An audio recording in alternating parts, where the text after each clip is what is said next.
Pinakamapanganib na bundok sa China? Totoo kaya ito? Follow me sa mga kagaya nitong video. Ito nga yung pinakadelikadong bundok sa bansang China dahil wala pang tao nakakaabot sa tuktok nito. Pero isang babae ang walang katakot-takot na sumubok na umakyat sa tuktok nito. Sinubukan nga niyang umakyat sa mga kikitid at napakakilabot ng mga hagdan ng bato. Isang pagkakamali mo lang dito at nadulas yung mga kamay at mga paa mo, mag-i-slide ka talaga at mahuhulog ka sa ibaba. Kaya sa umpisa hindi siya nagdalawang isip na akyatin ito habang ito ay na sobrang napakadelikado at nakakatakot talaga.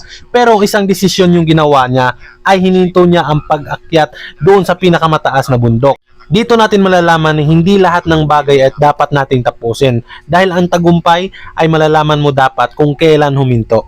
Ikaw kaya mo din bang umakyat sa ganitong katarik at napakataas at nakakilabot na bukid na bundok?